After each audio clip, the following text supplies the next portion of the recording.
Hi, I'm Dominic Percari. I wrote and directed Beyond the Lake, and this is The Breakdown.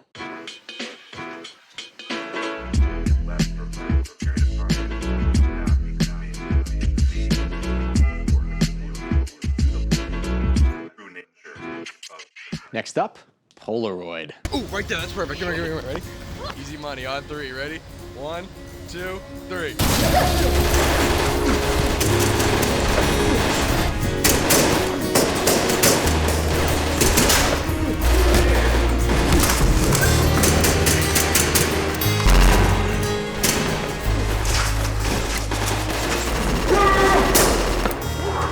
The unofficial story of Polaroid, two young kind of green thieves. What they think is an easy job turns out to be a setup, and they are scrambling to survive. Easy money on three, ready?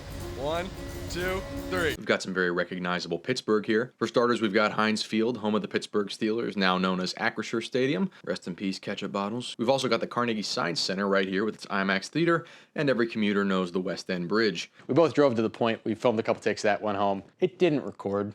We each drove like half an hour back, and I remember when she showed up, I was just like, hi. She was just like, hi. And we turned it on, because we act. 1, 2, 3. Match cut right there to really drop you into the action. Preparation by contrast is a very powerful filmmaking technique. We wanted to go from something very light and happy and fun to something like, oh my God, we're fighting for our lives now. We had like a dust cannon that would simulate an explosion. Unfortunately, it clogged right after the first test, so this big dust cloud is actually just Tyler back behind that wall throwing a big pile of dust. 2, 1, action!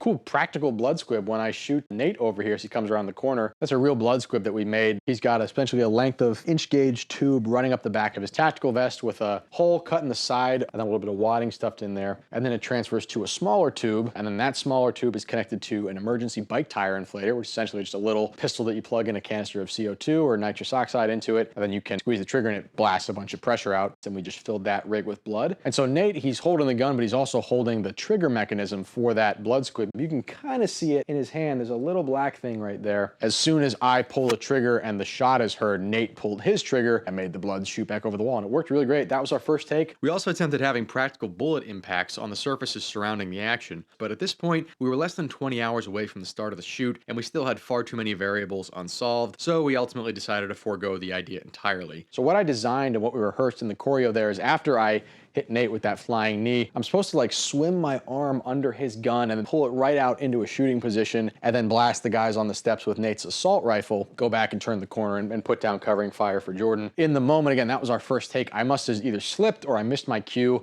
and I didn't have the grip on the rifle that I needed, so I ended up just pulling my pistol again, hit Nate again with the pistol, holstered the pistol, ran around, and then continued the scene like I was supposed to. And the goal of this scene was for it to feel very hectic, very frantic, and very like scrambly. And so even though on the second two takes, I got the correct like gun grip, because there was that like actual kind of scrambling in the moment to fix it, it felt better. It felt more real. And so that's why I ended up using that take. So I liked that first half of the take, but I liked the end of take two. And so there's actually a cut hidden right there. When I holster my pistol, I hide a cut from take one, and then we go right to take two. It's very subtle. You can't really see it, which is the point. That's why it's a hidden cut. Another cool hidden bit that if you blink, you'll miss it. If you look at my gun, you can actually see there's like some light actually flashing from the muzzle to barrel. That's practical. Jeffrey Pugh is like hiding in this door. He's got a little yellow strobe light on him. So after I shoot all these guys, he pops around the corner. He puts that strobe light right in my face to make like a practical muzzle flash. Didn't see too much of it on camera, but it's cool that it's there. The camera's screen stash. We have to go now. And then the hallway sequence. I wanted the sequence to look like the gunshots were like lighting up the hallway and illuminating what wasn't there. Joe Cannon taking a nice fall there. Trent Morris. Another hidden cut right here when the camera whips back to show Albert.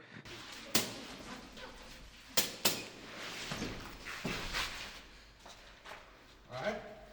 And gonna pan in 3, 2, 1. And that way it lets us kind of set up for this shot. Blink again and you'll miss it. You can see Jeff right here, hiding behind the door, getting sound for this scene. He peeks out just a minute. He's the silent watcher. He's the real villain of the film. He's the guy that's orchestrating all this.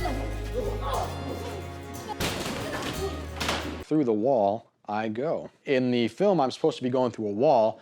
Obviously, those walls are thick, so this is actually an open door frame. You can actually see this when we first enter the hall. This door right here, you can see is the piece of drywall that's set up ready for that stunt. Now this we did in a very similar manner to the table throw from Heist Games, where we set up a spare piece of drywall. We took this piece of drywall in two pieces. You can see the kind of score marks, pre-cutting it so that it shatters, held up into this door frame with painter's tape. Again, you actually see the door that is usually occupying this door frame. So essentially to shoot that, we just moved down the hall and that became our wall. Oh, you're gonna break through it? Oh, okay. All right, you rolling? Yep. Alrighty.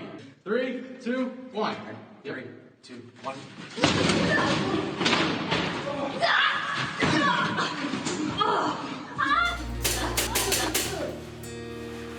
There she is. Overlord, this is Bravo 6, Juliet, EKIA.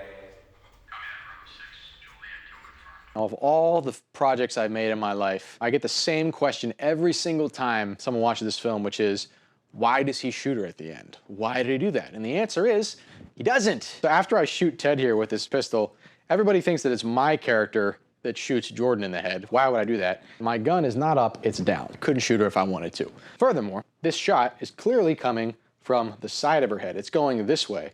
When I shot Ted, blood went onto the wall behind him, but as you can see, there's no blood going onto the wall behind Jordan. That means the shot is coming from this way. That's why the blood is coming out the side of her head. Also, the muzzle flare that happens when the guy shoots only lights up this area of the hallway. It does not light up in here. That's because the muzzle flare didn't come from in here. It came from out there, from someone else, who's not me. So just stop saying that This happens a lot.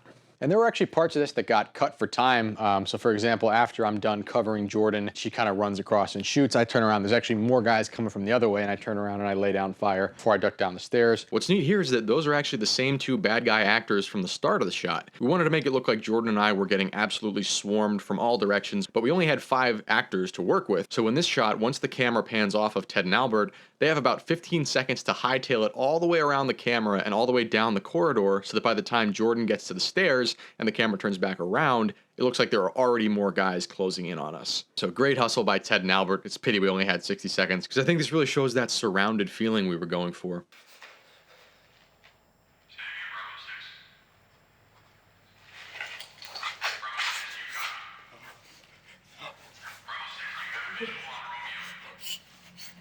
I really love action films that mix action and drama, juxtaposing stretches of intensity with moments of vulnerability. I wanted to send the audience through an absolute whirlwind for a minute straight, and then just stop everything and really accentuate the shock of the moment by the sudden stillness that contrasts everything we've just gone through.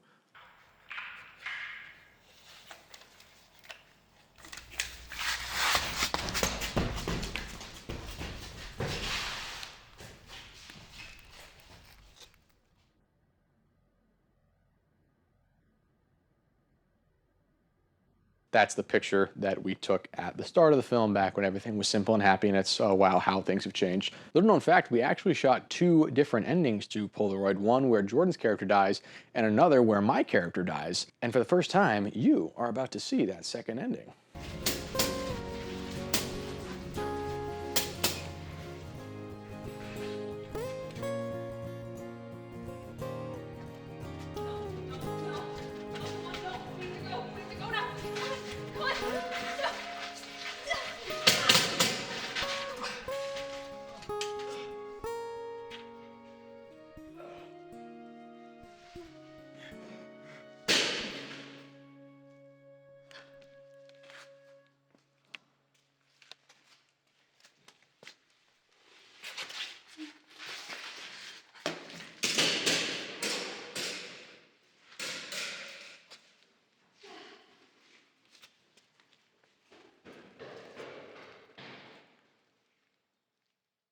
When your character gets shot here, they can actually survive as long as the script needs them to, which is why then Ted comes out and he shoots me again. What's neat is that you can actually see the fingerprints of this alternate ending in the extended version of the original. When I come back into the hall and shoot the guy who killed Jordan, you can see that the blood from the wound my character sustained in the alternate ending is still on my shirt here. I knew there was a slight possibility of me getting injured during the wall stunt, so we shot the alternate ending first, so that if I did happen to get injured, we'd still have a usable ending for the film. So there were some cool moments in that one too, but ultimately can't beat me going through a wall. So that's why we chose that one for the action competition. But yeah, so that is the secret ending to Polaroid that no one has ever seen before. Lucky you.